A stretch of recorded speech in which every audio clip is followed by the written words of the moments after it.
Hello नमस्कार दोस्तों, मैं CKP स्टडी में आप सभी का स्वागत करता हूं और मैं छोटू कुमार।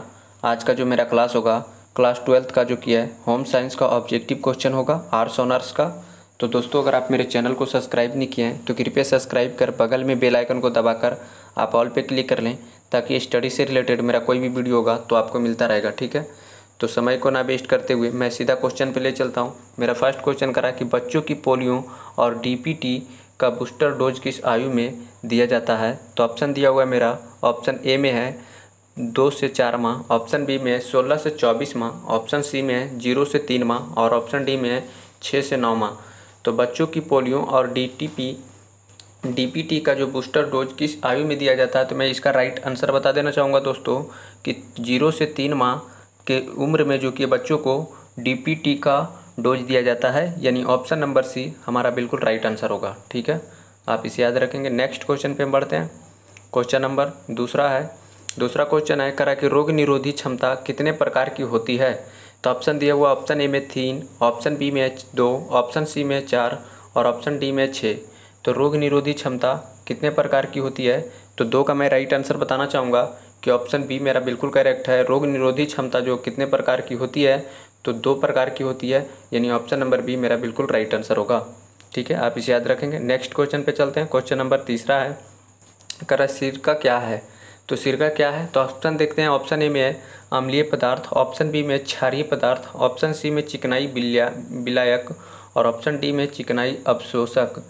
तो सिरका क्या होता है, तो 3 का जो कि मैं राइट आंसर बताना चाहूँगा कि सिरका जो होता है वो एक अम्लीय पदार्थ होता है, यानी ऑप्शन ए हमारा राइट आंसर होगा। ठीक है, सिरका किस प्रकार का पदार्थ होता है, तो अम्लीय पदार्थ होता है, आप इसे याद रखेंगे।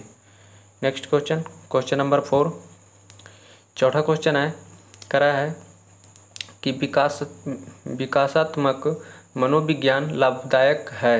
तो कहाँ कैसे होता है, तो ऑप्शन दिया हुआ, ऑप्शन ए में बच्चों के लिए, ऑप्शन बी में शिक्षकों के लिए, ऑप्शन सी में अभिभावकों के लिए और ऑप्शन डी में इनमें सभी के लिए। तो विकासात्मक मनोविज्ञान लाभदायक जो होता है, तो इसका जो मैं राइट आंसर 4 का बताना चाहूँगा कि ऑप्शन ए हो जाएगा। बच्चों के लिए जो कि होता है मनोविज्ञान लाभदायक होता है, यानी ऑप्शन नंबर ए मेरा बिल्कुल राइट आंसर होगा। ठीक है, आप इसे याद रखेंगे। नेक्स्ट क्वेश्चन पे बढ़ते हैं। क्वेश्चन नंबर 5 में पाँचवा क्वेश्चन है करा जंग का धब्बा है क्या है। तो ऑप्शन ए में दिया गया है प्राणिज धब्बा, ऑप्शन बी में खनिज धब्बा और ऑप्शन सी में चिकनाई युक्त धब्बा और ऑप्शन डी में वनस्पतिक धब्बा। तो जंग का धब्बा क्या होता है, तो 5 का जो कि मैं बिल्कुल राइट आंसर बताना चाहूँगा कि ऑप्शन बी खनिज धब्बा जो होता है एक जंग का धब्बा होता है, यानी ऑप्शन बी मेरा बिल्कुल राइट आंसर होगा। ठीक है, आप इसे याद रखेंगे। नेक्स्ट क्वेश्चन पे हम बढ़ते हैं। क्वेश्चन नंबर 6, छठा क्वेश्चन है करा कि बैंगनी युक्त है क्या है। तो ऑप्शन ए में दिया गया प्राथमिक, ऑप्शन बी में है जो कि है द्वितीयक, ऑप्शन सी में तृतीयक और ऑप्शन डी में इनमें से कोई नहीं। तो बैंगनी युक्त क्या होता है, तो यहाँ पर जो कि 6 का जो मेरा बिल्कुल राइट आंसर हो जाएगा, जो कि ऑप्शन ए हो जाएगा। प्राथमिक युग जो युक्त होता है वो बैंगनी युक्त उसे कहते हैं, यानी ऑप्शन ए मेरा बिल्कुल राइट आंसर है। ठीक है, आप इसे याद रखेंगे। अगला क्वेश्चन पे हम बढ़ते हैं।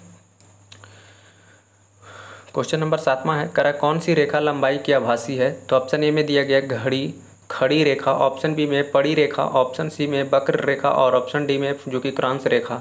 तो कौन सी रेखा लंबाई की आभासी होता है, तो मैं 7 का राइट आंसर बताना चाहूँगा कि ऑप्शन ए हो जाएगा। खड़ी रेखा जो होता है वो एक जो कि वो ऐसी रेखा होता है जो कि लंबाई की आभासी रेखा वो में गिनती आता है खड़ी रेखा, यानी ऑप्शन नंबर ए मेरा बिल्कुल राइट आंसर होगा। ठीक है, आप इसे याद रखेंगे। नेक्स्ट क्वेश्चन पे हम चलते हैं। क्वेश्चन नंबर 8 में 8वां क्वेश्चन है करा किसान विकास पत्र खरीदते हैं क्या खरीदते हैं। तो ऑप्शन ए में दिया गया दुकान से, ऑप्शन बी में करा बैंक से, ऑप्शन सी में करा डाकखाना से और ऑप्शन डी में करा LIC से।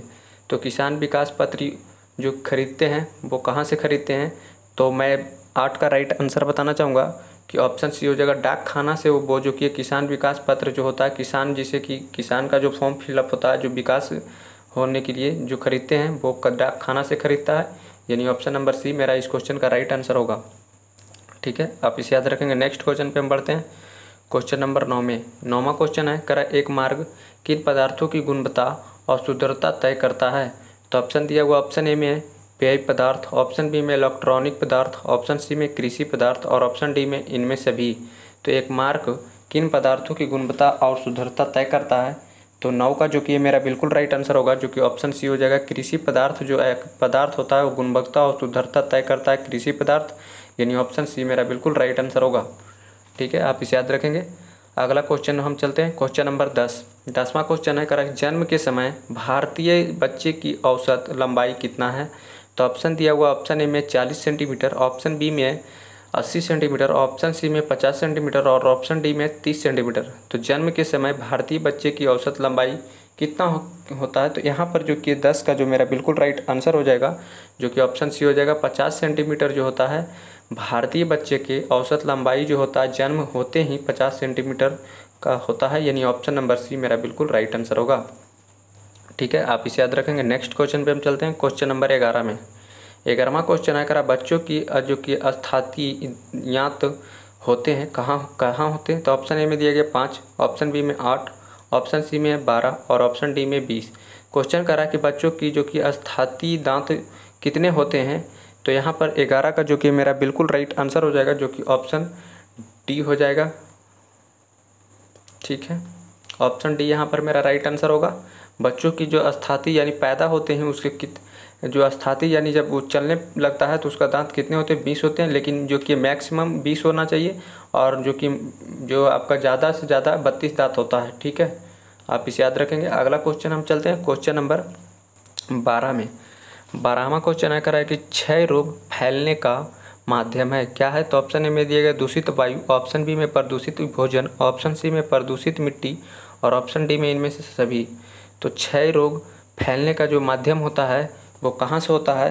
तो 12 का जो मेरा बिल्कुल राइट आंसर होगा, जो कि ऑप्शन ए हो जाएगा। दूषित वायु जैसे कि जो गंदा वायु होता है, हवा होता है, उसी से जो कि वो ऐसा वायु होता है, उसी से रोग जो है फैलता है, यानी माध्यम रोग जो होता है वो क्षय रोग उसी से फैलता है, दूषित वायु से, यानी ऑप्शन नंबर ए मेरा बिल्कुल राइट आंसर होगा।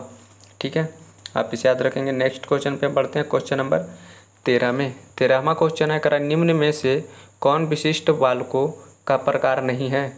तो ऑप्शन दिया हुआ, ऑप्शन ए में आर्थिक अक्षमता, ऑप्शन बी में शारीरिक अक्षमता और ऑप्शन डी में मानसिक अक्षमता और ऑप्शन डी में सामाजिक अक्षमता। तो निम्न में से कौन सा विशिष्ट बालकों का प्रकार नहीं है? तो 13 का जो मेरा बिल्कुल राइट आंसर होगा, जो कि ऑप्शन ए हो जाएगा। आर्थिक अक्षमता जो होता है वो बालकों का प्रकार नहीं होता है, यानी ऑप्शन ए मेरा बिल्कुल राइट आंसर है। ठीक है, आप इसे याद रखेंगे। नेक्स्ट क्वेश्चन पे हम चलते हैं, क्वेश्चन नंबर 14 में। 14वां क्वेश्चन है, करा बच्चों की वैकल्पिक देख रेख की आवश्यकता होती है तो कैसे होता है? तो ऑप्शन ए में दिया गया माता के बीमार पड़ने पर, ऑप्शन बी में करा पिता के नौकरी पर जाने पर और ऑप्शन सी में करा माता पिता की अनुपस्थिति पर और ऑप्शन डी में है इनमें सभी। तो बच्चे की वैकल्पिक देख रेख की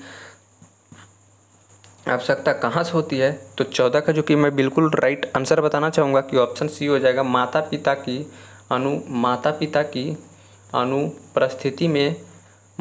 की अनुपस्थिति में जब होता है तो बच्चों की वैकल्पिक देख रेख की आवश्यकता होती है, माता पिता को होता है, यानी माता पिता पे होता है, यानी ऑप्शन नंबर सी मेरा बिल्कुल राइट आंसर होगा। ठीक है, आप इसे याद रखेंगे। नेक्स्ट क्वेश्चन पे हम चलते हैं, क्वेश्चन नंबर 15 में। 15वां क्वेश्चन है, करा बच्चों के स्कूल का टिफिन होना चाहिए, क्या होना चाहिए? तो ऑप्शन ए में दिया गया संतुलित, ऑप्शन बी में जिससे बच्चे का स्कूल बैग पुस्तकें खराब ना हो, ऑप्शन सी में करा प्रतिदिन विभिन्नता लिए और ऑप्शन डी में करा इनमें से सभी। तब बच्चों के स्कूल का टिफिन होना चाहिए तो कब होना चाहिए? तो यहाँ पर जो कि 15 का जो मेरा बिल्कुल राइट आंसर होगा, जो कि ऑप्शन डी हो जाएगा, इनमें से सभी हो जाएगा। संतुलित भी होता है, जब बच्चा खाना खाएगा तो संतुलित रहेगा, और ऑप्शन बी में कह रहा था जिससे बच्चे का स्कूल बैग पुस्तकें खराब ना हो उसलिए टिफ़िन ले जाना चाहिए, और ऑप्शन सी में करा प्रतिदिन विभिन्नता के लिए, प्रतिदिन उसको जो कि भोजन के लिए ले जाना चाहिए टिफ़िन को, इसलिए इनमें से सभी जो हो जाएगा मेरा बिल्कुल राइट आंसर हो जाएगा ऑप्शन डी। ठीक है, आप इसे याद रखेंगे। नेक्स्ट क्वेश्चन पे हम चलते हैं, क्वेश्चन नंबर 16 में। 16वां क्वेश्चन है, करा कि ORS पेय बनाने के लिए इसे किसके साथ मिलाना चाहिए? तो ऑप्शन दिया हुआ, ऑप्शन ए में दूध, ऑप्शन बी में सूप, ऑप्शन सी में जूस और ऑप्शन डी में इनमें से कोई नहीं। तो ORS पेय बनाने के लिए हम किसके साथ मिलाना चाहिए? तो 16 का मैं राइट आंसर बताना चाहूँगा कि ऑप्शन डी हो जाएगा, इनमें से कोई नहीं, यानी इसका जो आंसर होता जो ऑप्शन में नहीं दिया हुआ है, यानी ऑप्शन डी जो है इस क्वेश्चन का राइट आंसर हो जाएगा। ठीक है, आप इसे याद रखेंगे। अगला क्वेश्चन पे हम चलते हैं, क्वेश्चन नंबर 17 में। 17वां क्वेश्चन है कि ब्याज एवं लाभांश जो कि पारिवारिक आय का कौन सा प्रकार है। तो ऑप्शन ए में दिया गया मौद्रिक आय, ऑप्शन बी में प्रत्यक्ष वास्तविक आय, और ऑप्शन सी में अप्रत्यक्ष वास्तविक आय, और ऑप्शन डी में मानसिक आय। तो ब्याज एवं लाभांश पारिवारिक आय का कौन सा प्रकार होता है। तो 17 का जो कि मैं बिल्कुल राइट आंसर बता देना चाहूँगा कि ऑप्शन ए हो जाएगा। मौद्रिक आय जो होता है वो एक पारिवारिक आय होता है, यानी ऑप्शन सी। मौद्रिक मैंने पैसा होता है, यानी ऑप्शन ए हमारा राइट आंसर होगा। ठीक है, आप इसे याद रखेंगे। नेक्स्ट क्वेश्चन पे हम चलते हैं, क्वेश्चन नंबर 18 में। 18वां क्वेश्चन है कराए निम्न में से कौन सा खाद्य पदार्थ संबंधित भारतीय मानव चीज है। तो ऑप्शन दिया हुआ, ऑप्शन ए में एक मार्ग, ऑप्शन बी में जो कि बुल मार्ग, ऑप्शन सी में हॉल मार्ग, और ऑप्शन डी में इको मार्ग। तो निम्न में से कौन सा खाद्य पदार्थ संबंधित भारतीय मानव चीज है। तो देखिए, मैं 18 का जो कि राइट आंसर बताना चाहूँगा कि एक मार्ग जो एक ऐसा जो कि खाद्य पदार्थ होता है जो कि भारतीय मानव चीन के द्वारा जो कि है चीन किया गया है, यानी ऑप्शन ए मेरा बिल्कुल राइट आंसर होगा। ठीक है, आप इसे याद रखेंगे। नेक्स्ट क्वेश्चन पे हम बढ़ते हैं, क्वेश्चन नंबर 19 में। 19वां क्वेश्चन है करा कि कीड़ों को वस्त्रों से दूर रखने के लिए निम्न में से किसका प्रयोग करना चाहिए। तो ऑप्शन ए में दिया गया जो कि सूखी नीम की पत्तियाँ, ऑप्शन बी में नेपथिलीन की गोलियाँ, और ऑप्शन सी में समाचार पत्र की जो कि स्याही, और ऑप्शन डी में इनमें से सभी। तो कीड़ों को वस्त्रों से दूर रखने के लिए निम्न में से किसका प्रयोग करना चाहिए। तो 19 का जो कि मैं बिल्कुल राइट आंसर बता देना चाहूँगा कि ऑप्शन ए हो जाएगा, यानी सूखी नीम की पत्तियाँ जो होगा जो कि सूखे कपड़ों के लिए वस्त्रों को दूर रखने के लिए हम किसका प्रयोग करेंगे। तो सूखी नीम की पत्तियाँ का प्रयोग करेंगे, यानी ऑप्शन नंबर ए मेरा बिल्कुल राइट आंसर होगा। ठीक है, आप इसे याद रखेंगे। अगला क्वेश्चन पे हम चलते हैं, क्वेश्चन नंबर 20वां क्वेश्चन है करा है निम्न में से कौन सा गृह विज्ञान की शाखा नहीं है। तो ऑप्शन ए में दिया गया है प्रसार शिक्षा, ऑप्शन बी में डायटेटिक्स, और ऑप्शन सी में वस्त्र विज्ञान, और ऑप्शन डी में मानव विकास। तो देखिए, कह रहा था क्वेश्चन कि निम्न में से कौन सा गृह विज्ञान की शाखा नहीं है। तो 20 का जो मेरा बिल्कुल राइट आंसर हो जाएगा, जो कि ऑप्शन बी हो जाएगा। डायटेटिक्स जो होता है वो जो कि है गृह विज्ञान का शाखा नहीं है, यानी ऑप्शन नंबर ये बी मेरा बिल्कुल राइट आंसर होगा। ठीक है, तो उम्मीद करता हूँ दोस्तों कि वीडियो अच्छा लगा होगा। अगर आपको वीडियो अच्छा लगा है तो आप जो कि हमारे चैनल को सब्सक्राइब कीजिए, और चैनल को सब्सक्राइब कर आप लाइक कीजिए, ताकि स्टडी से रिलेटेड मेरा कोई भी वीडियो होता है तो आपको मिलता रहेगा। ठीक है, तो जब तक के लिए जय हिंद, जय भारत। हम मिलते हैं नेक्स्ट वीडियो में।